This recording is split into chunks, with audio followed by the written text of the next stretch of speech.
The upscale neighborhood was quiet on a warm Friday morning, sunlight filtering through the manicured trees lining the sidewalks. A moving truck sat parked in front of one of the larger colonial-style homes, cream exterior, stone walkway, flower beds in perfect symmetry. A black woman mid-30s, in a navy pantsuit and low heels, stood at the edge of the driveway, speaking calmly to the movers, clipboard in hand. She looked like she belonged there, because she did. But across the street, behind a white picket fence, someone else didn't think so. Karen Whitmore, local HOA vice president and unofficial neighborhood watchdog, watched from her porch with narrowed eyes behind oversized sunglasses. Blonde bob, pink polo shirt, holding a cup of coffee that was already trembling with suspicion. She had lived here for 15 years. She knew every face on this block. And this one didn't fit. She strutted across the street, no hesitation, purse swinging like a badge of authority. Her voice cut through the air before she reached the sidewalk. "Excuse me, ma'am, can I help you?" The black woman looked up from the clipboard, surprised but polite. "No, I'm good, thank you." Karen didn't slow down. "I mean, this house, are you here to clean? Or work for the moving company?" The woman blinked, expression still calm. "No." Karen's lips pressed into a thin smile. "Then I'm going to need to see some ID. We've had incidents lately. I can't just let strangers roam the neighborhood." The movers glanced at each other, awkward. The woman lowered the clipboard slightly, her voice steady. "I don't need to show you anything." "I live here," Karen scoffed. "I don't think so. The Mitchells just moved out last week. I know everyone who bought on this block. You're clearly lost, or... Look, I'm not trying to be rude, but this neighborhood has standards." The woman smiled faintly now. Not with amusement, with patience. The kind of patience worn like armor. "I know exactly where I am," she said, "and I'm exactly where I'm supposed to be." Karen's smile vanished, her voice sharpened. "I will call the HOA, or the police if I have to." "I'd recommend not doing that," the woman replied. Karen stepped back, eyes darting toward her phone. "Why not?" "Because," the woman said, reaching into her bag and pulling out a leather folder, "I'm not just your new neighbor." She flipped it open. Karen's face lost all color.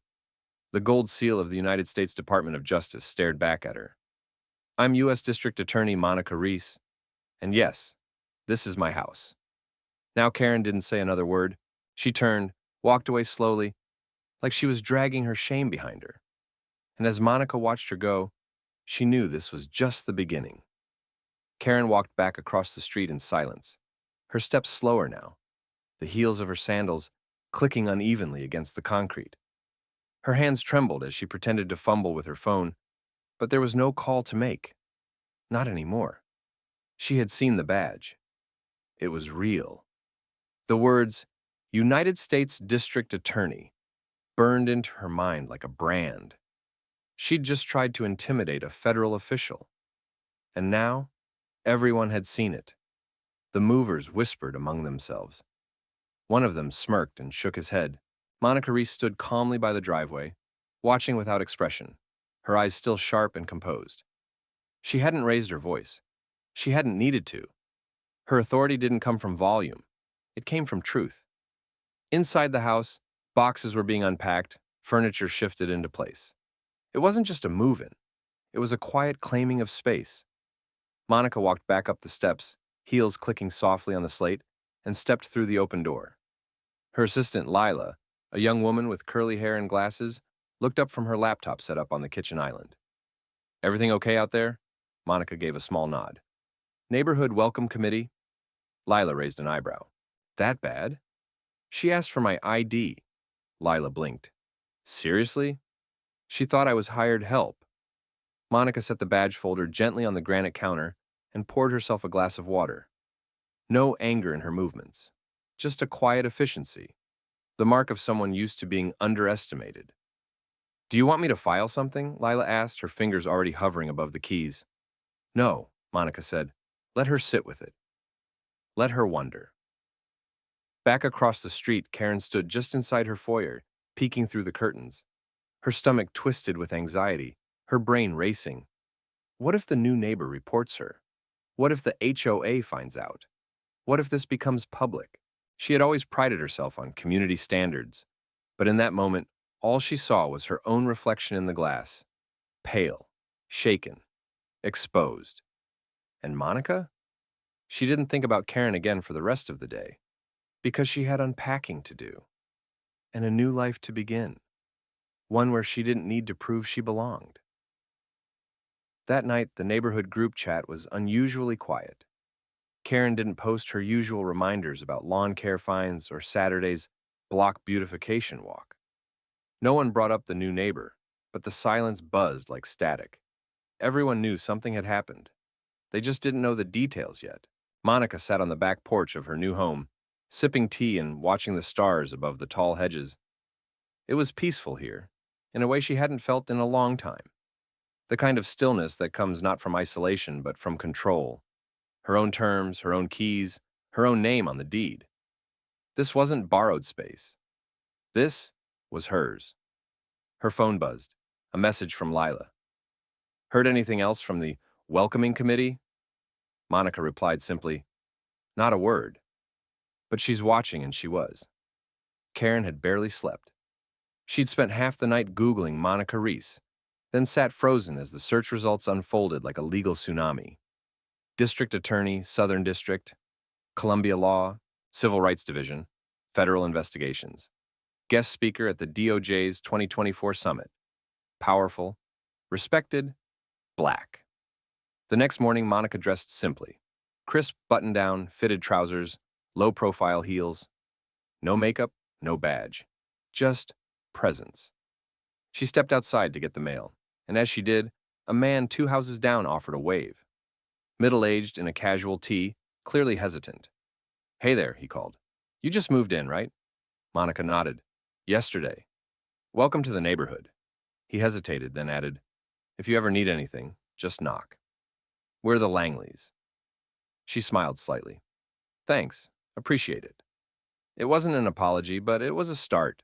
From her window, Karen watched the interaction like it was a chess match, and she was already several moves behind. For the first time in years, she felt the structure shift beneath her feet. The unspoken rules of the neighborhood, who got to question, who had to explain, didn't apply anymore. Because Monica hadn't just moved onto the block. She had turned the entire hierarchy upside down. And Karen was starting to realize this wasn't just a new neighbor. This was a reckoning. A few days passed, and the energy in the neighborhood had shifted in ways only the observant could feel.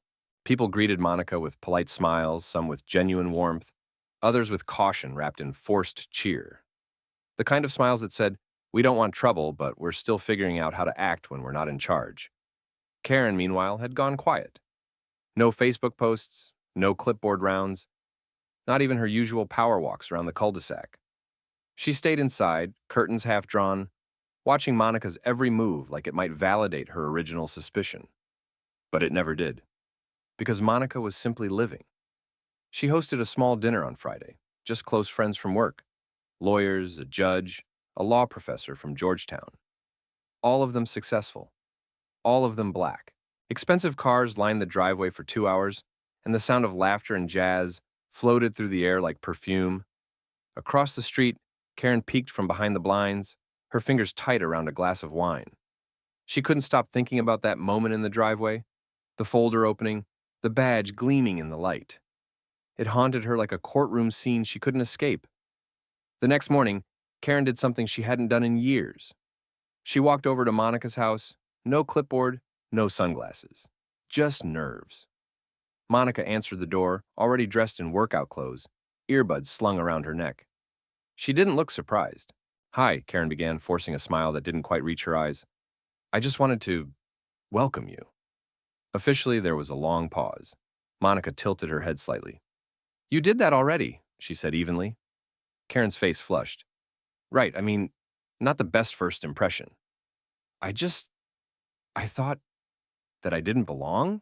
Monica finished for her. Karen opened her mouth, but no words came out. Monica didn't gloat. She didn't smirk. She simply stood there, a mirror to the discomfort. I'm not looking for an apology, she said quietly.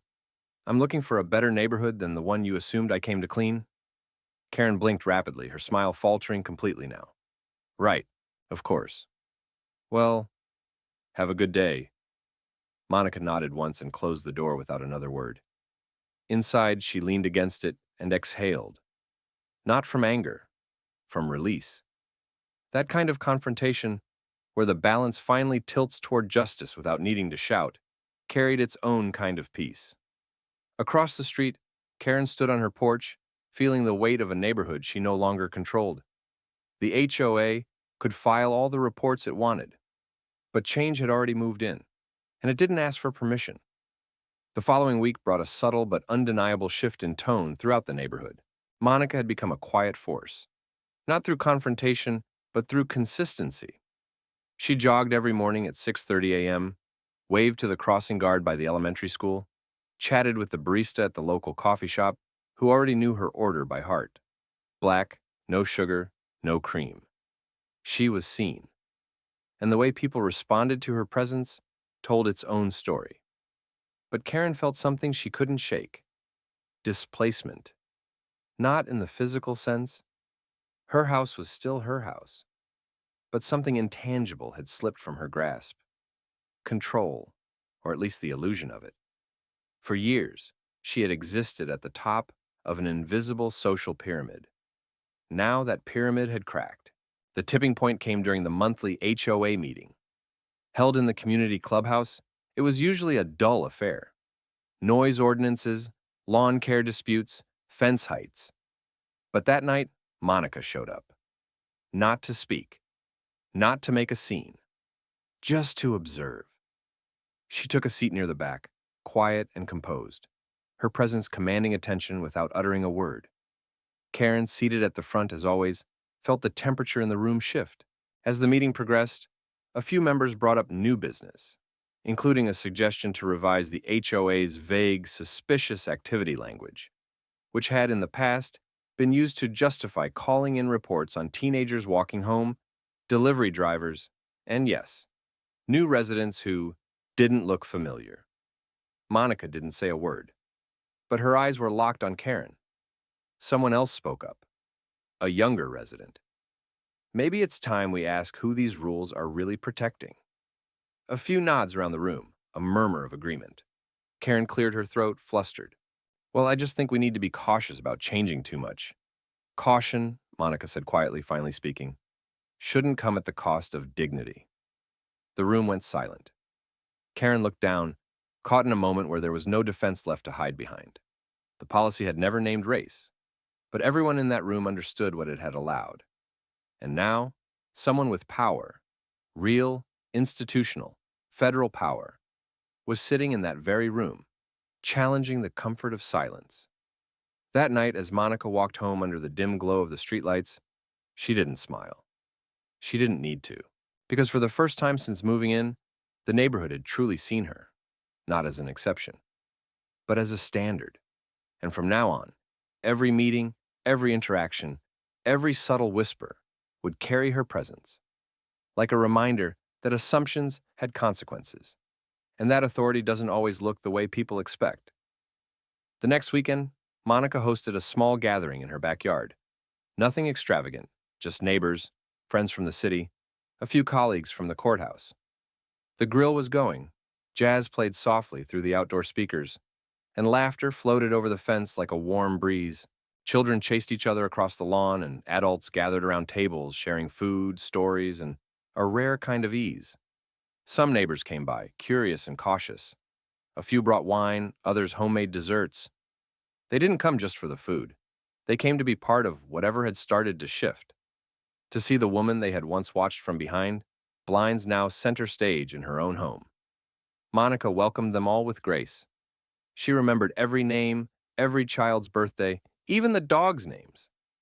Karen watched from across the street. She hadn't been invited, not because Monica had deliberately excluded her, but because there was nothing to say. Not yet. Instead, she sat on her porch alone, glass of lemonade in hand, pretending to read a book she hadn't turned a page in. She could hear the music, the laughter, the clinking of glasses. It unnerved her, because for so long, she had been the center of things, the gatekeeper, the unspoken authority. But now, that spotlight had moved, and it wasn't coming back. Inside Monica's house, Lila gave her a nod from across the kitchen. "This is how change happens," she whispered. "Not always in courtrooms. Sometimes in backyards," Monica smiled. "Exactly." Later that evening, as the last guests filtered out and the night settled in, Monica stood alone under the string lights in her garden. Her phone buzzed again. A message from one of the neighbors. "Thank you for today. You made this place feel like a community again." She locked the screen, slipping the phone into her pocket. No headlines, no legal arguments, just connection. And in that moment, she realized she hadn't just survived the judgment. She hadn't just risen above it. She had redefined what it meant to belong. And no gatekeeper, clipboard or not, would ever erase that. Monday morning came quietly. Monica stood in front of her hallway mirror, adjusting the delicate chain of her necklace, the faint gold catching the sunlight spilling through the window. She didn't dress for approval. She dressed for command. A navy blazer, crisp white blouse, slim trousers. The kind of look that didn't shout, but made the room pause.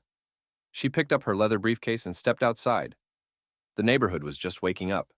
Sprinklers clicking on, dogs being walked, coffee mugs clutched by sleepy hands. She nodded to the joggers. One waved back. Another crossed the street to avoid an awkward moment. But Monica wasn't thinking about them anymore. Because today, she had court. And justice didn't wait for comfort. As she approached her car, she noticed a figure standing near the edge of her driveway. Karen. This time, not in her usual pastel activewear, just jeans and a plain cardigan. No clipboard, no fake authority. "Good morning," Karen said, her voice tentative. Monica paused. "Morning." Karen took a breath. "I've been doing some thinking. About everything. About how I reacted. I can't take it back, but I can say I was wrong." Another pause. Monica studied her, eyes calm but unreadable. "You were." Karen swallowed. "I thought I was protecting something. But I see now, I was protecting the wrong things." Monica nodded slowly. "I know." A long beat of silence stretched between them. Then Karen added, "If there's ever anything I can do to help rebuild, you can listen," Monica said. "Start there." Karen nodded, her voice barely a whisper. "Okay." Monica stepped into her car without another word. Not out of cruelty, but because she didn't need to carry Karen's guilt. That was hers to hold now. She pulled out of the driveway, the sun rising behind her, casting long golden rays over the homes she now called neighbors. Her neighbors, her street, her space. And as she turned the corner toward the city, toward justice, toward another courtroom where her voice could shape lives, she felt something settle in her chest. Not vindication, but victory. Because this wasn't just about an ID, it was about identity. And she had claimed hers, in full, without asking permission.